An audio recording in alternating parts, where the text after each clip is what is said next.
Welcome back to The Big Show. It's Alex Belfield talking to my favourite people, and everybody knows I love Beverley Callard. How are you? Oh, I'm very good indeed, thank you. Very good. How are you? I'm tremendous. And what I love about you is, of course, Coronation Street, where we see you week in and week out, and you look glamorous and you look gorgeous, and you always have that star-shaped necklace on. Do they ever give you anything other than that star-shaped necklace? Oh, gosh.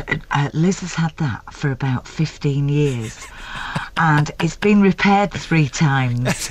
But it's sort of Liz's, that's the Liz necklace. And I get, you would not believe it, Alex, I get so many letters of people saying, where did you get it from? And I've no idea where they got it from, it's so old.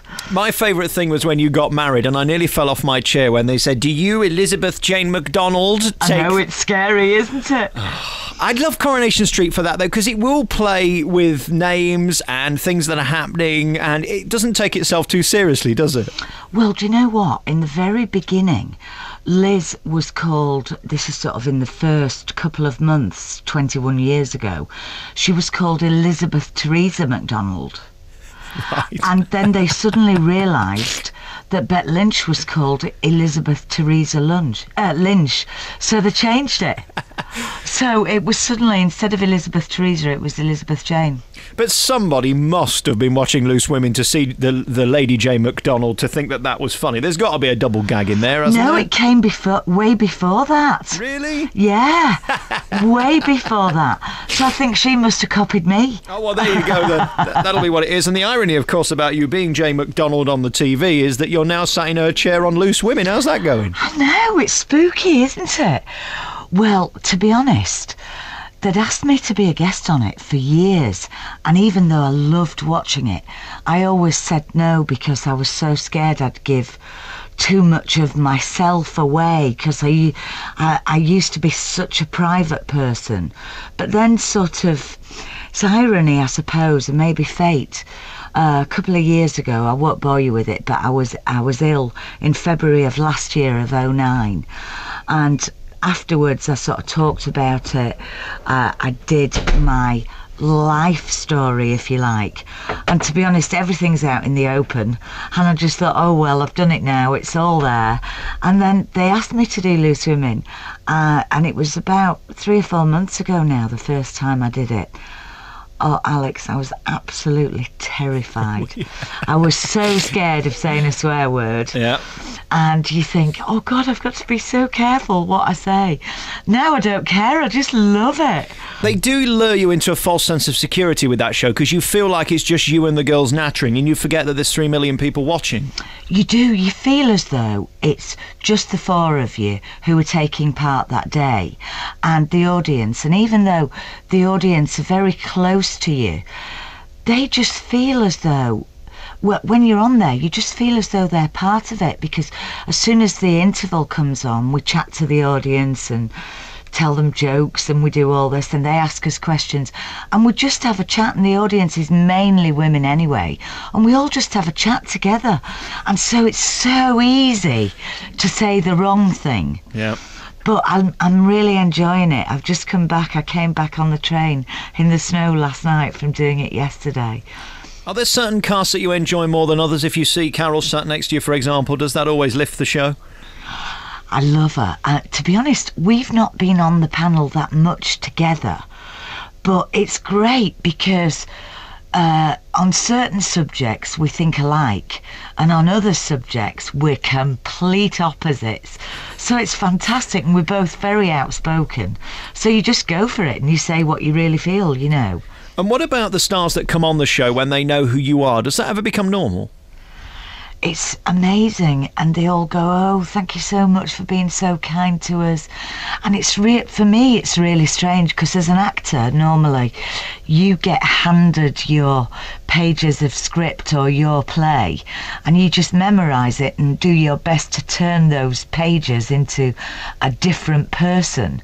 But being Beverley, at first it was quite scary, but now when the guests come on, you're so aware that they're quite nervous, because there's these 4, whichever 4 it is. I think there's a team of quite a lot of Loose Women.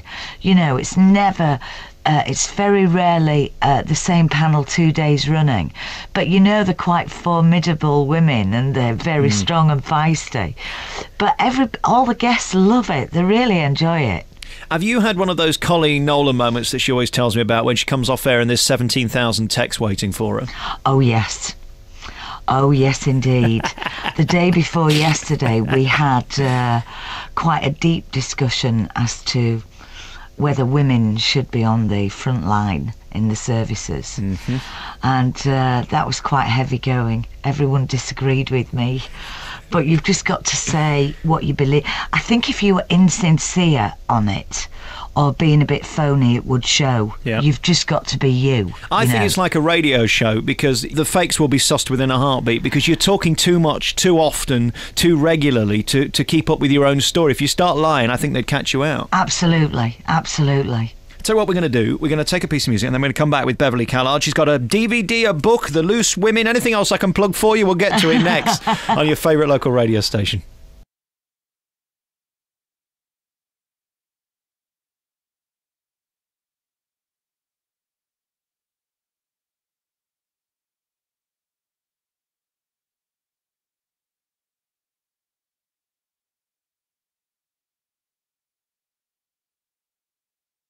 We're back on The Big Show. It's Alex Belfield talking to Beverley Callard. Of course, her new book's now out in paperback and her DVD's coming out soon. I'll tell you about that in a bit. The years that we have to talk about, of course, are the Coronation Street years, because that's when everybody fell in love with you and still do. Although, I don't see you on much now. Have you gone, or are you still there? No, I took a vacation, sort of extended vacation, because I got married 4 weeks ago.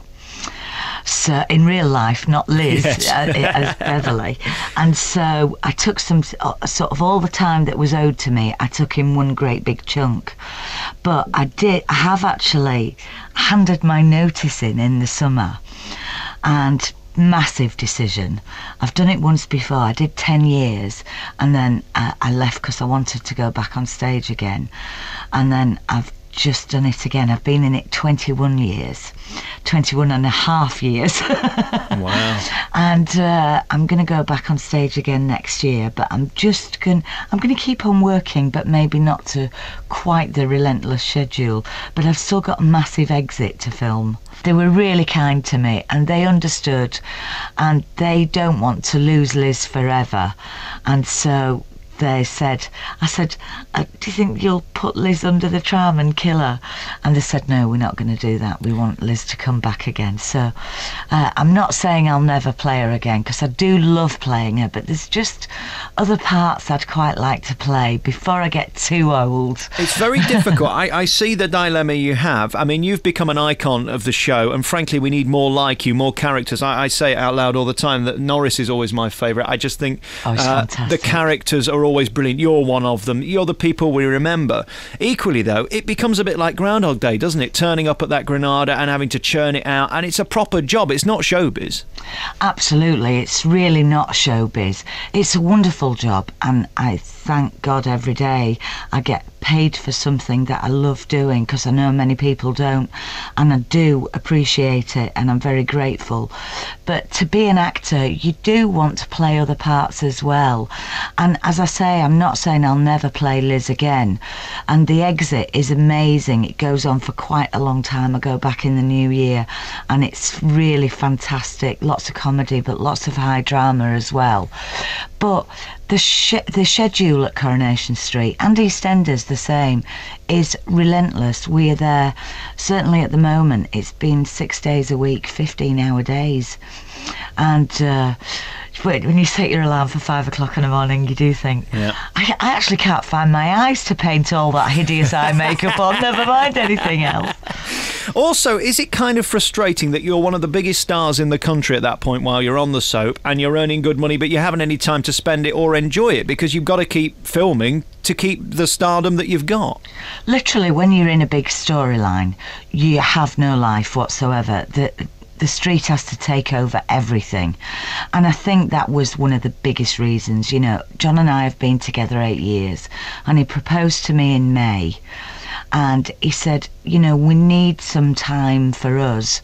And so that was one of the biggest factors, because of course you finish work and you could have another 30 pages to memorize for the next morning, and so it will be nice to actually learn a script and finish learning it and then just go on stage knowing you know it, rather. But as I say, I love both. I love everything. Is it strange waking up in a morning? I spoke to Bill Tarmy a few weeks ago because he's just left the soap, Jack Duckworth, and he's just so brilliant. And he said the hardest thing for him is waking up in a morning and not having something to do. Well, to be honest, I've not got to that stage yet. Right. I'm literally, I still teach 3 fitness classes a week. Yesterday, this is just an example, I was up at 6, went to do loose swimming, then came back to Manchester on the train, taught a fitness class at 7:30 till about 8:45, got home about 9:20. Today I've got a day off, but I'm doing 4 interviews, so it's like that.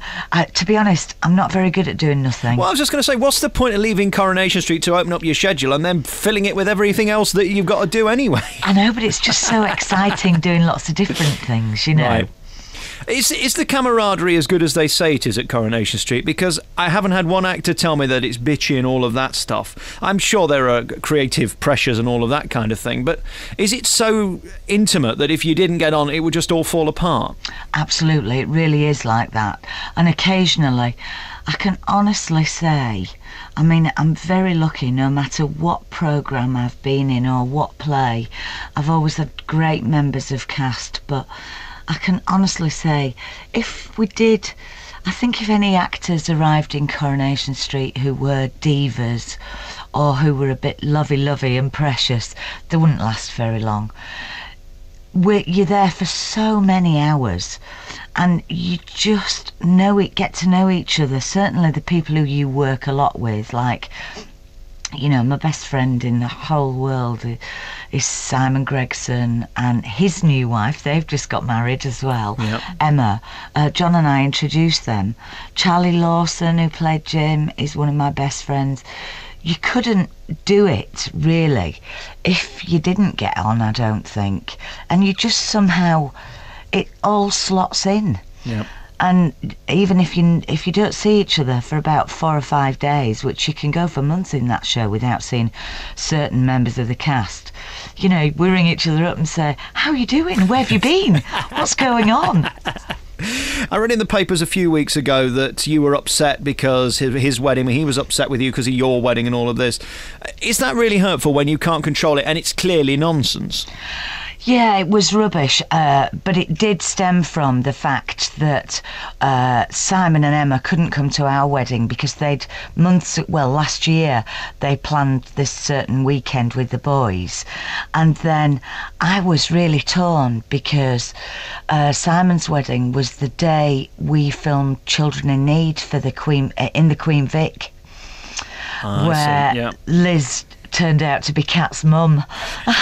And so you so don't want to say no to that, because it's shooting another piece of history. But Simon understood perfectly, but then people made it, "Oh no, listen, we're at a party on Saturday night." You know Denise Welsh, who's on Loose Women? Yes, I know Denise, yes.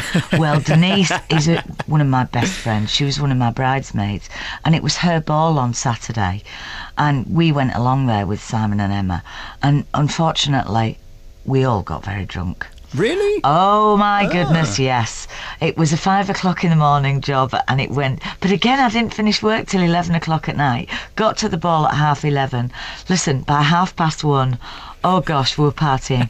And my new husband and Simon Gregson were doing the splits to great balls of fire.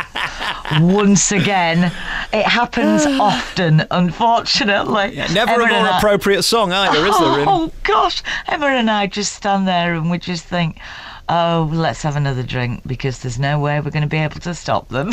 Hey, listen, let's take a final piece of music and we'll come back with our remaining moments with one of my favourite people, Beverley Callard, always a great guest and a lovely lady to talk to. Her new DVD's out now, her book's out as well, and of course Loose Women on the telly weekdays from 12:30.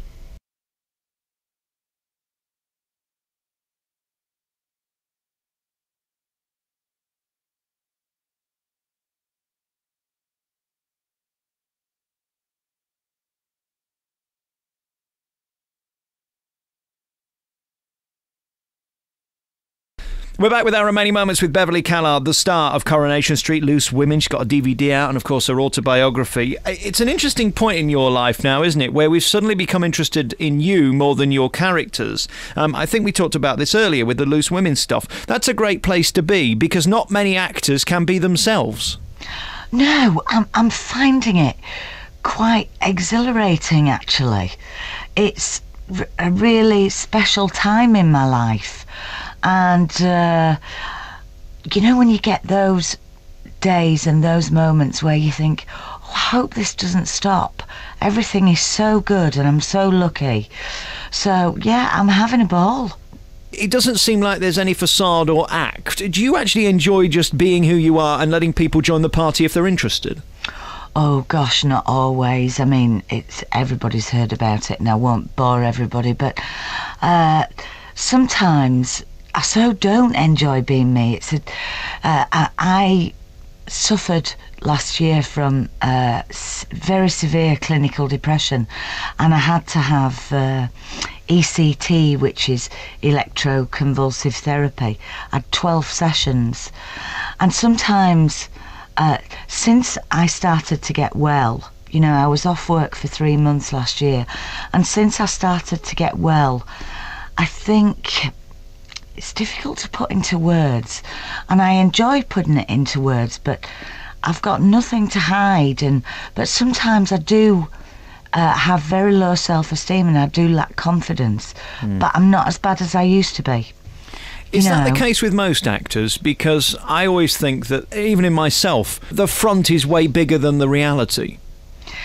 Yeah, and I think actors, and, you know, you're the same, Alex, people in our job, we tend to be quite shy, really.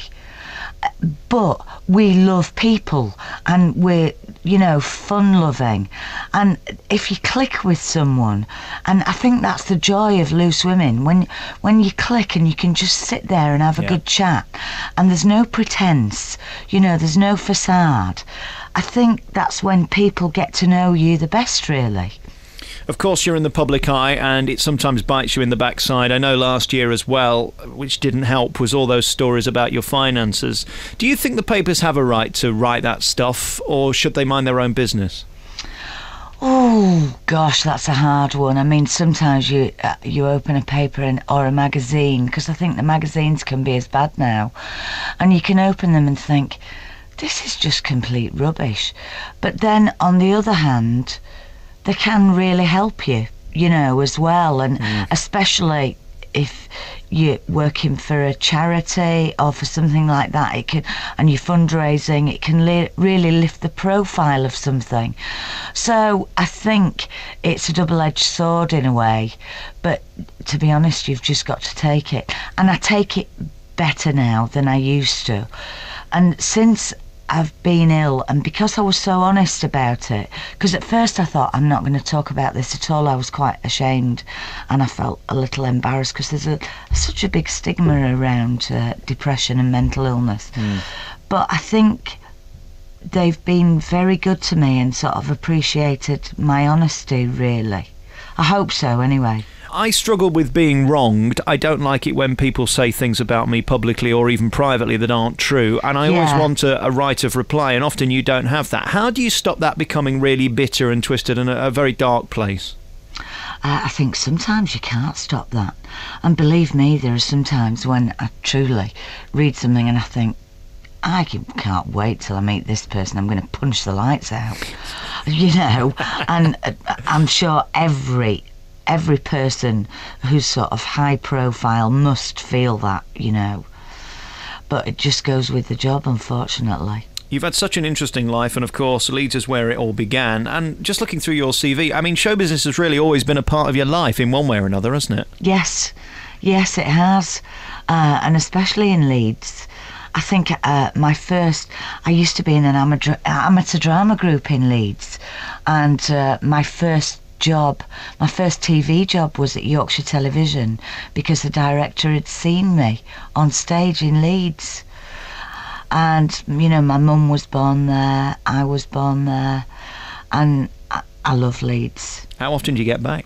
Oh, I was there the week before last. My son still lives there. Well, why don't we do dinner? You must let me know when you're in town. I would love to. This is ridiculous. Why are we hanging about, Beverley? We've got so much to talk about. Absolutely. I'm having a great time. I was down with a very showbiz lady, Mel B, the other week from the Spice Girls, who was at a very posh hotel, and I brought up your name and her eyes just filled up with just such admiration. She thinks you're one of the most talented and most lovely people in show business. Again, I don't think you can be a faker for as long as you've been in the business. If there's something inherently nasty about you, I think you're going to get caught out, because you can't cover up forever, can you? Oh no, I'm sure you couldn't. And Melanie, I've known her since she was about 8 years old, and she again is a beautiful human being. She is one of God's children. She's been my daughter's best friend. They both went to school together in Leeds. They went to Intake High School in Bramley, and they do a great performing arts course there, but their education, their ordinary academic education, doesn't suffer. And Melanie is just lovely, absolutely lovely, and a very hard worker as well. And of course, when we look at hard work, we've seen your schedule this week alone. These fitness classes are so interesting because A, you must have better things you could do. B, you could be earning more money doing it somewhere else. This is really a passion of yours, isn't it? It is. I've taught. I used to teach in Leeds all the time at all different health clubs, but I've taught fitness for 28 years, and I've always taught at least 3 times a week. And then when I went into hospital in February of last year, I had to stop, and I'd literally got to stop for 17 months because the medication affected my balance. And gosh, I started to get fat. The lycra skirts were just getting tighter and more stretched, believe me. And I put loads of weight on, especially around my middle and everything. And then in July, they said to me, you can they changed my medication this July and said you can begin to go back to teaching again and get your stamina levels up and your fitness levels up. And so I started teaching again, and I've completely transformed myself. I'm back to how I was. I'm back to a size 8, but I've also transformed 25 real women. You know, they're not models, they're not dancers, they're all working mums. They all live in Salford, near where I live, and they've all done it. They've all thrown their old jeans away because they're all too big. Oh, I love that. I love those pictures where you show the jeans from the past and the jeans that are currently on, and they're about 10 sizes bigger than the ones you're putting in the bin. It's fantastic. It's great, isn't it? And I love it. It's just the one place where I'm not an actress, I'm not a wife, I'm not a mother, I'm not a grandma, I'm just Beverley. And the women have done amazingly well, amazing. I tend not to have people on to promote their fitness DVDs because I think mostly they're a scam. They're people who are paid great. I have to say, I agree with you. Yeah. I hate celebrity fitness DVDs, but yeah, and most of them, I won't name names, but what they do is they go on starvation diets and live on a radish and a lettuce leaf for 6 months and then say, look, if I did it, you can do it.